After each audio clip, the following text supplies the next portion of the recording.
Boa noite.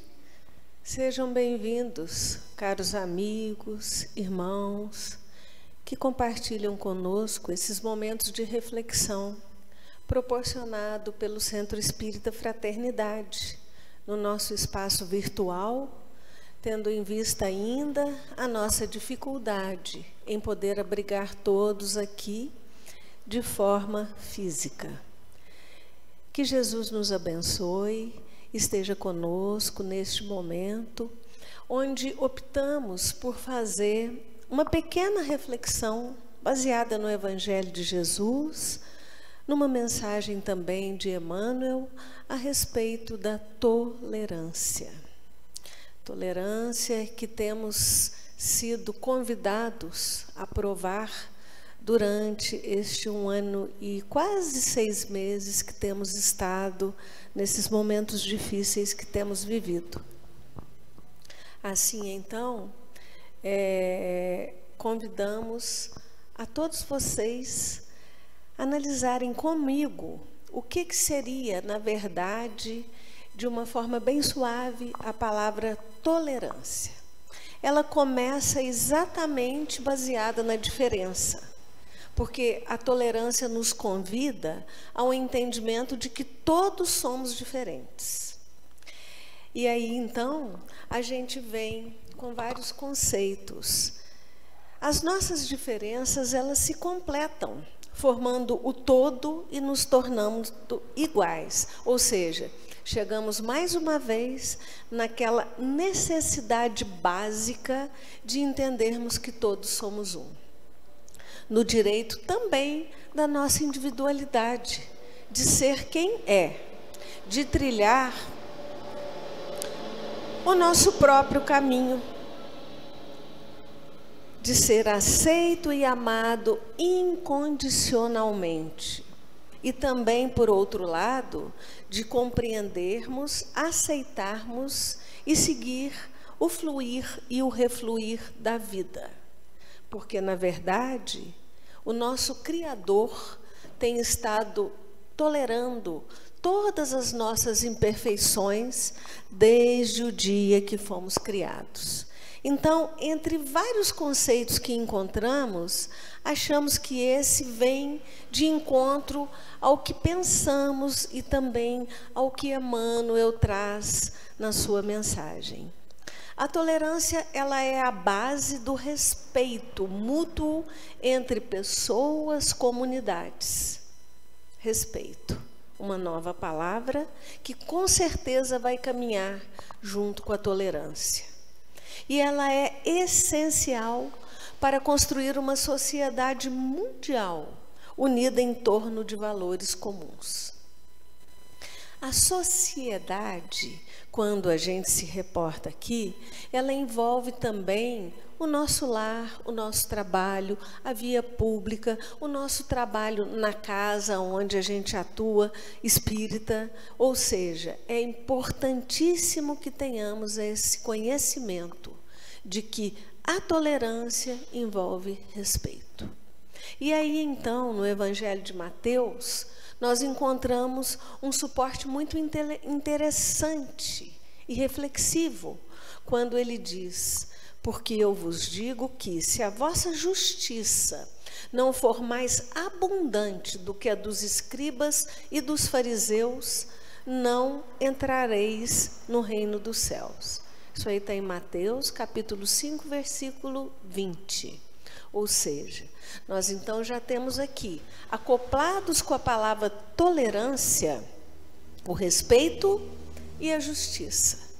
Porque quando a gente tenta ser justo com o nosso irmão, a gente está respeitando. E em respeitar e ser justo, a gente também já começa a desenvolver a tolerância. Então, na verdade, a etimologia da palavra, quando a gente vai pegar a raiz da palavra, lá do latim, o que significa tolerantia? Tolerantia vem de constância em suportar. Vem constância em dar aquele suporte para que a pessoa possa exercer a sua individualidade. Então, como que a gente pode analisar? Moralmente, para que a gente fique realmente oposto ao que é o fanatismo, o que seria a palavra tolerância? Ela é uma disposição do espírito, ela é uma atitude, ela é uma regra de conduta que consiste em permitir que cada um tenha realmente a liberdade para expressar as suas opiniões, e mesmo que você não concorde, mas aquela pessoa tem essa liberdade. E aí, quando a gente deixa que a pessoa expresse a sua liberdade, a gente está sendo tolerante. A gente também exerce a tolerância quando a gente defende as nossas opiniões, com certeza, porque nós não precisamos ficar engolindo sapos uma vida toda, mas a gente não vai tentar impor ao outro, pela força, a nossa maneira de pensar. Terceira forma da gente entender: pensar que ninguém pode se considerar, em matéria religiosa, política, moral ou estética, o detentor absoluto da verdade. Por quê? Porque cada pessoa tem uma maneira de enxergar o mundo. Cada pessoa tem uma opinião formada sobre A, B ou C. Nós temos, sim, regras de conduta. Nós temos, sim, uma Constituição civil, a qual a gente deve seguir, uma Constituição de direitos humanos, uma Constituição divina, que baliza, que norteia as nossas atitudes na vida. Mas nós não somos os donos absolutos da verdade.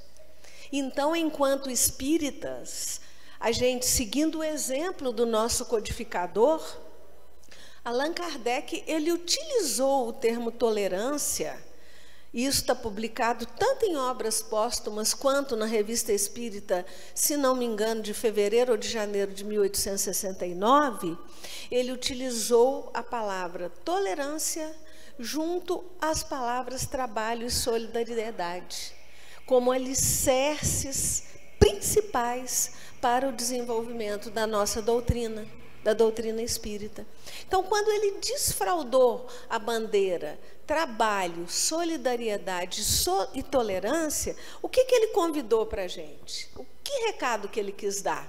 Ele deu o seguinte recado: a gente vai ter que ser infatigável como trabalhador do Cristo, e para isso a gente tem que ser tolerante e solidário.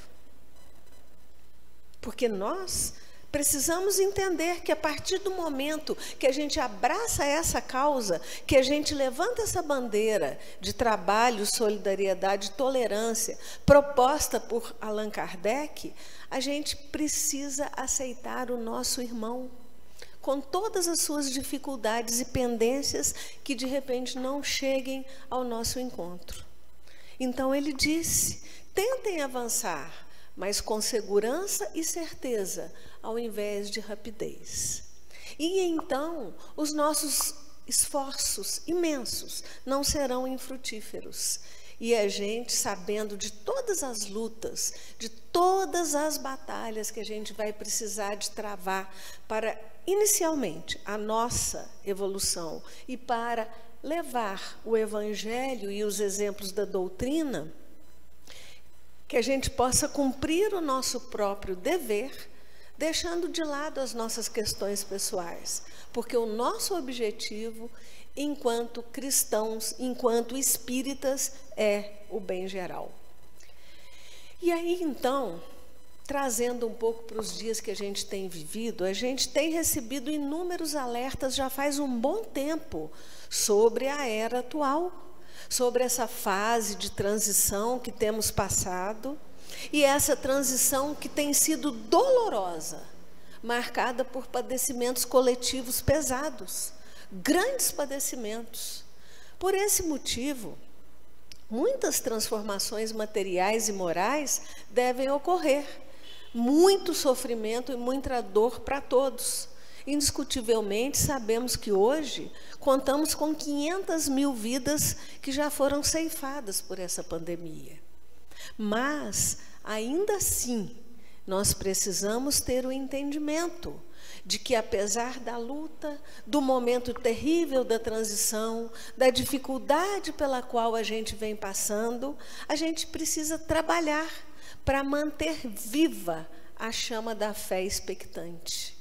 A gente precisa entender que o nosso papel é que sejamos os instrumentos da divulgação da nossa doutrina, do Evangelho de Jesus, com todo o seu acolhimento, com toda a sua empatia e compaixão, e ao mesmo tempo que a gente possa dar um exemplo da existência viva, presente dos princípios renovadores da nossa doutrina.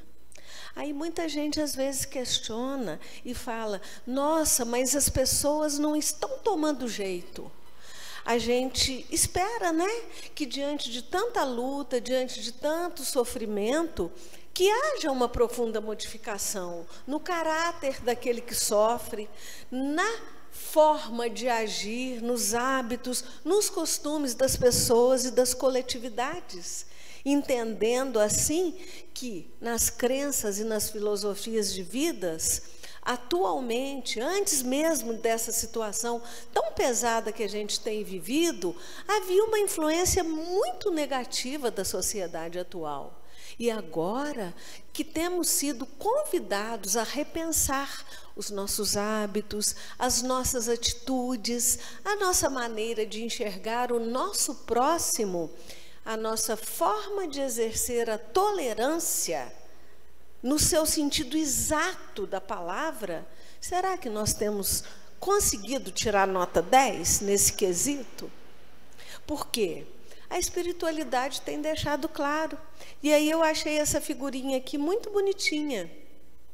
Se você não se transformar, nunca vai voar. Porque é esse o nosso objetivo, né? Que nós tenhamos esse entendimento, que nós tenhamos essa capacidade de colocar em prática o que estamos evoluindo com esse sofrimento pelo qual estamos passando. Que tenhamos a condição de sair do nosso casulo e nos transformarmos na borboletinha para a qual nós fomos criados, que nós possamos alçar o nosso voo da evolução. Mas a gente só vai ser capaz de fazer isso se a gente tiver condições de manter viva a nossa fé que o nosso Criador espera de nós. E enquanto espíritas, nós precisamos dar o exemplo da divulgação dessa fé, o exemplo da excelência desses princípios renovadores que calam fundo ao nosso coração. Para isso, nós precisamos, sim, de muita tolerância, de muita humildade, porque essas duas asinhas serão as conquistas difíceis, realmente difíceis. Mas quem se mostra disposto a reconhecer essa verdade, aonde ela estiver, vai precisar dessas duas qualidades. Então, existe um ensinamento muito bonito lá do livro Fonte Viva, Emmanuel ditou para o Chico, que se chama Aprendamos com Jesus. Está na carta de Paulo aos Colossenses, capítulo 3, versículo 13, quando ele diz: suportando-vos uns aos outros e perdoando-vos uns aos outros, se alguém tiver queixa, assim como Cristo vos perdoou, assim fazei vós também. Eu acho tão bonito a gente se reportar, né, ao Evangelho das cartas de Paulo, quando ele escreveu isso, que ele se encontrava na iminência de ser preso ou já na prisão, e ainda assim mandando esses ensinamentos maravilhosos para todos aqueles irmãos onde ele havia plantado a semente do Evangelho, quando ele foi o bandeirante que levou o ensinamento de Jesus. Então, vem Emmanuel dizendo o que a gente já sabe, né? Que é impossível qualquer ação de conjunto sem base na tolerância. Aprendamos com Cristo, que nos tolerou e nos suportou, e vem nos tolerando e nos suportando. Aí, na sua grande sabedoria, muito prática, ele vem dando o exemplo do nosso organismo, do nosso corpo. Olha só que coisa interessante. Emmanuel então diz que o homem identifica no próprio corpo a lei da cooperação, a lei da tolerância, a lei do respeito, sem a qual não permaneceria na terra. Se o nosso estômago não suportasse as extravagâncias da nossa boca, porque vai direto para o estômago aquilo que a gente come, né? Se as nossas mãos não obedecessem aos impulsos da nossa mente, ou se os nossos pés não tolerassem o peso do nosso corpo, da nossa máquina orgânica, como que ficaria a nossa harmonia física? Certamente ela seria impraticável. Então, olha que exemplo maravilhoso nos dá Emmanuel, quando ele diz que o nosso coração, o nosso estômago, a nossa cabeça, a nossa mente, os nossos rins, o nosso fígado, tudo precisa estar harmônico para que a nossa existência na Terra possa se concretizar, para que tenhamos sucesso, né? Nessa empreitada que fizemos quando decidimos pedir a permissão para o nosso reencarne. E ainda assim, um tolerando o outro. A queixa desfigura a dignidade do trabalho. E isso, então, é um exemplo maravilhoso que Emmanuel nos diz, porque quando a gente começa a queixar, a gente só retarda a execução daquilo que a gente precisa fazer, né? E fazer bem, e fazer o melhor possível. Então, que nós tenhamos a capacidade de tolerar o que é importante em nosso dia a dia, dentro do nosso trabalho. E ainda diz, indispensável cultivar a renúncia aos pequenos desejos que nos são peculiares, a fim de conquistarmos a capacidade de sacrifício que nos estruturará a sublimação em mais altos níveis. Por que isso? Por que a gente tem que sacrificar? Por que a gente tem que deixar de lado os nossos pequenos desejos? Exatamente para a gente aprender a cultivar a magnificência no nosso coração. Exatamente para a gente aprender a deixar de lado o egoísmo, o orgulho. E a gente só vai deixar de lado o egoísmo, o orgulho, quando a gente começar, sim, a sacrificar pequenas coisas. E aí, então, a gente vai aprender a exercer a tolerância na nossa família, no nosso trabalho, dentro da via pública, com barulhos, com amigos, com inimigos, ou seja, conosco próprios, no trânsito, na política, onde temos sido a todos os dias convidados pelas redes sociais, né, a exercer a tolerância. Mas, acima de tudo, entendendo que existe uma ordem maior que coordena e que a nossa fé deve prevalecer quando pensamos, eu estou fazendo a minha parte, eu estou exercendo a tolerância. Então, o que a gente precisa fazer? Elevar o nosso trabalho, porque só assim a gente vai ser elevado. E aí, para que a tarefa nos ajude, é imprescindível que disponhamos a ajudá-la, porque nada acontece sozinho. Uma roupa não vai lavar sozinho, uma comida não vai ser feita sozinho. Então, tudo tem que estar coordenado dentro da nossa capacidade de entendimento sobre o que é a tolerância. Vejam só que bonitinha essa figurinha, quando ela diz que o amor e a tolerância são como plantas delicadas que precisam de cultivo e dedicação, enquanto o ódio é como uma erva daninha que nasce facilmente, onde e quando menos se espera. E isso aqui é a pura verdade, porque se a gente for pensar num jardim, ou numa grama, ou qualquer coisa que a gente estiver cultivando, a gente sabe que as raízes das plantas daninhas, aquelas que não são as que desejamos cultivar, elas são muito mais profundas, elas toleram muito menos a condição muito mais a condição adversa, ou seja, com pouca água, com pouco sol, com muita sombra, elas estão ali verdes, viçosas, enquanto uma verdura, uma flor, uma planta que a gente quer cultivar, tem que ter o cuidado, tem que ter o amor. Então, é aí que é o segredo de como a gente tem que cultivar em nosso interior o amor e a tolerância.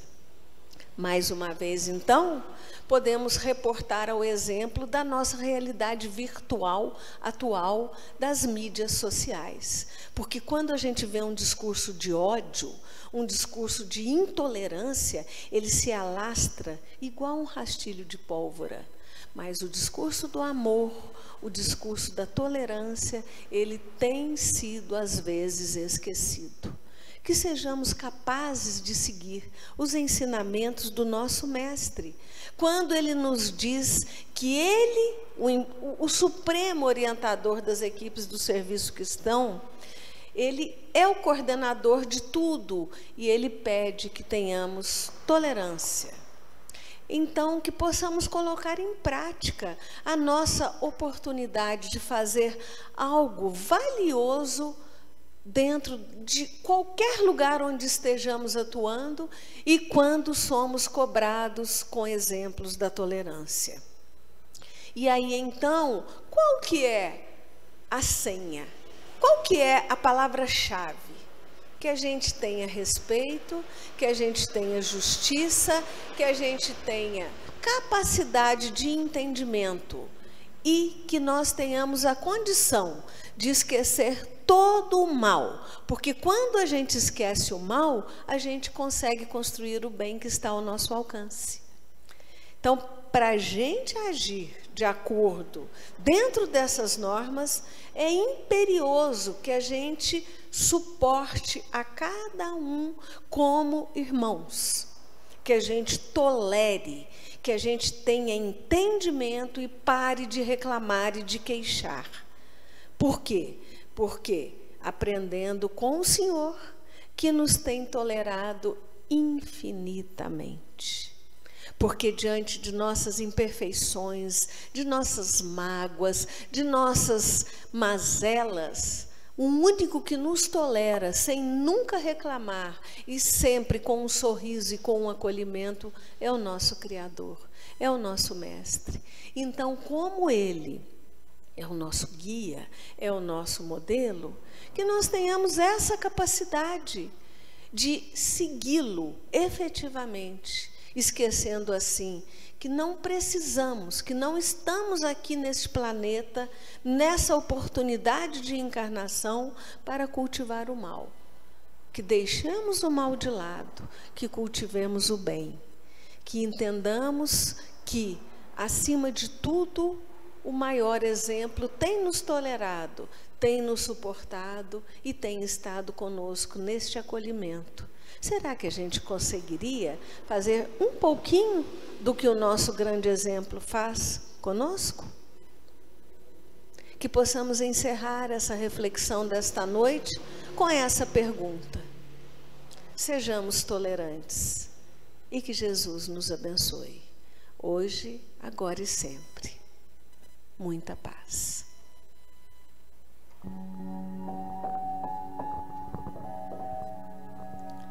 Vamos então, neste momento, abrir os nossos corações, elevar os nossos pensamentos e sentimentos e pedir que o nosso Criador nos permita exercermos a tolerância, que possamos realmente enxergar o nosso irmão como um igual, com cada uma das suas dificuldades, assim como temos as nossas. Que possamos abrir o nosso coração para o bem, que sejamos capazes de cultivar o amor e a tolerância em cada minuto do nosso dia, da nossa noite, da nossa existência. E que o nosso Pai esteja nos abençoando, abençoando este planeta, este país, este universo, cobrindo a todos com o seu amor e trazendo a compreensão, a empatia e a compaixão. Que Ele nos abençoe hoje e sempre. Que assim seja. Graças a Deus.